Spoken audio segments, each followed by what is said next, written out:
Hi guys, Skylar from the Mint Change You Can Wear here. What we're going to be doing today is making quarter coin rings, and we're going to be using no hammers. Instead, we're going to be using dies and ball bearings.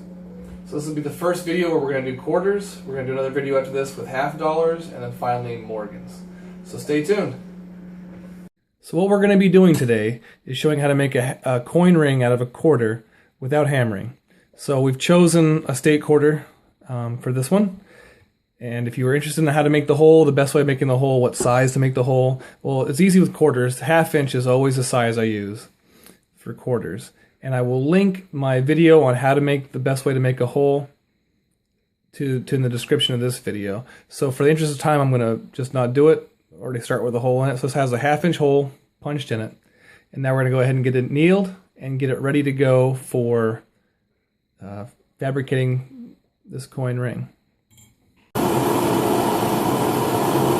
So what we want to do here is get this thing annealed. That means bring it up to a temperature that'll soften the metal. When it comes to copper nickel quarters, you want to get it to a nice, pretty much a bright red. If you're dealing with a silver quarter, you want to bring it up to a nice dull red, not too bright.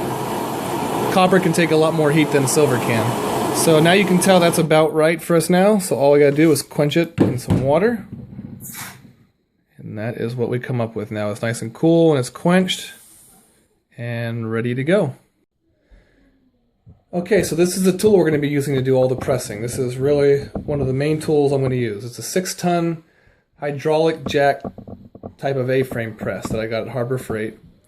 It's the ideal press you're going to want to use if you're making any coin rings. I know it seems like it might be a bit much, but it's actually just about perfect for... Okay, so here's the business end of the press. This is where the press comes down. Every time I make a video, I really think I should clean it, but I never do. So anyway, it's kind of messy, but whatever. So what we're going to do is now we have this die, and we're going to find the die that appropriately fits the quarter. What I found with this one is the third one. It just fits it just almost perfectly. So that's where we're going to start. And we want to make the tail side of the state quarter show on the outside of the ring, which is the California state. So I'm going to put that down into the die because that's what we're going to be pressing it down into. So that is what we're going to do right now. Now it's very important to get that quarter nice and level inside of that die, because if you start pressing it and it's off level, you're going to end up with a lopsided ring. So what we're going to do is press a little bit. If you see it starting to go awry, you stop, straighten it back out, and continue pressing. So that's what I'm going to do now. Just kind of eyeball it before you get your ball bearing in there. And we'll go ahead and set our ball bearing on top and then push it underneath the plunger.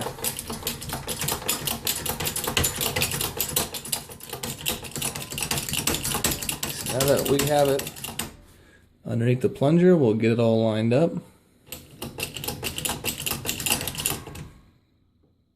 Nice and lined up, and we'll start to press. Now just keep an eye that it's going down nice and evenly. If it's not, back off a little bit. Line it back up a bit. And continue.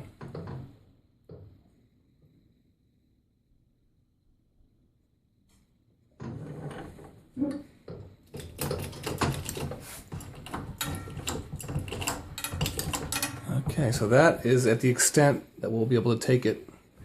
It's pressed down to where we start getting resistance from the die. Now this is what we come up with. This is what we've come up with now. So this has never been hammered on. There's no deformation or anything of the detail. It's about as crisp as you're going to be able to get because it hasn't been hit with anything or rubbed against anything. The only place the ball bearing touches, you can see, is just the inside, the very bottom inside of the band. So everything else is left nice and crisp. So now what we're going to want to do is going to go ahead and file and sandpaper this sharp edge right here. And we'll bring it on to the next step. Now if you're interested about how to finish up a ring, you can look at my video. I'll link it also about sizing quarter coin rings, and that's what we're basically going to be doing here now. Okay, so what we've done now is we've gone ahead and filed the edge of this coin with our half round file on inside and out. That's been done, and then we go ahead and finish it up with some of this 320 grit sandpaper. So that is how we get to where we are now. And now you can tell it's not quite all the way stretched out of that cone shape as far as we need it to be. So how do we continue doing that? So basically all we're going to do is bring it to the ring stretcher, the ring sizer, and we'll bring it out to the rest of the way it needs to go. So that is the next step. But before we do that, we're going to need to go ahead and anneal it one more time. Okay, we're back up to that nice orange. We'll go ahead and quench it. All right, quenched, nice and cool, ready to go again. Okay, so this is the ring sizer we're going to be using again today. It's the Pepe ring sizer. So all we're going to do is take our halfway completed quarter ring, stick it on there, and it'll begin to stretch. So what we're going to want to do is stretch this coin out until this rim is touching that stretching mandrel. So we're going to go ahead and stretch it down the mandrel and get that taken care of.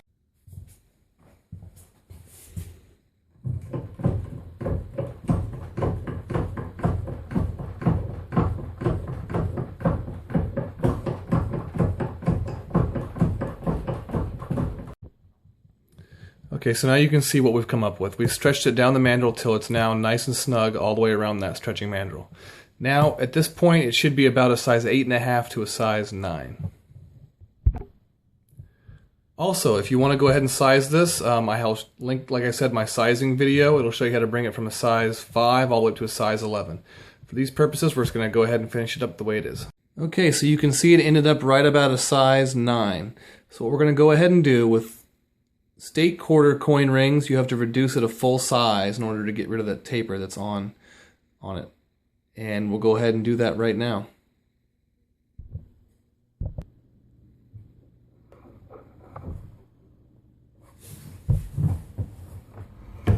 Okay, you're just reducing it down that full size now.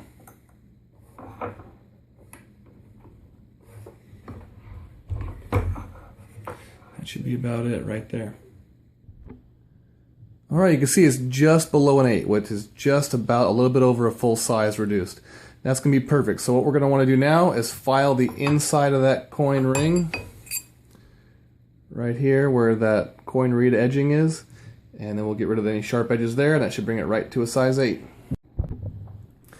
Okay, so now you can see the inside has been filed real nicely and then sanded smooth, and it's sitting right at a size 8 now.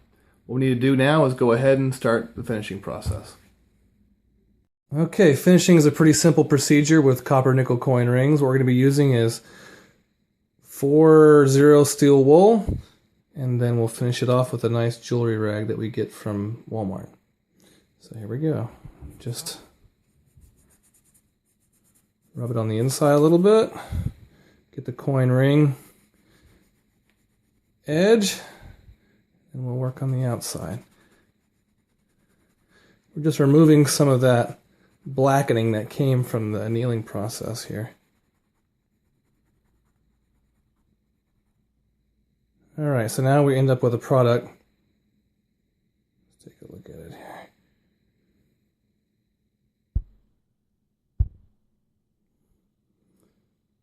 So now we end up with something that looks about like that.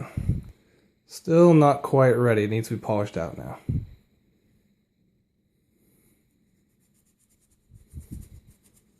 Get the inside, coin ring edge, finally the outside.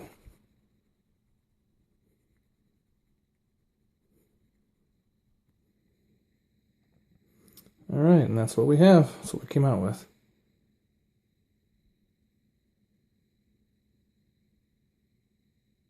See the inside here. Pretty simple procedure. Quick, easy, only takes minutes, and you come out with the best coin ring you possibly can. Alright, well that's pretty much it. So now we're going to be moving on to half dollars next. See you guys next time.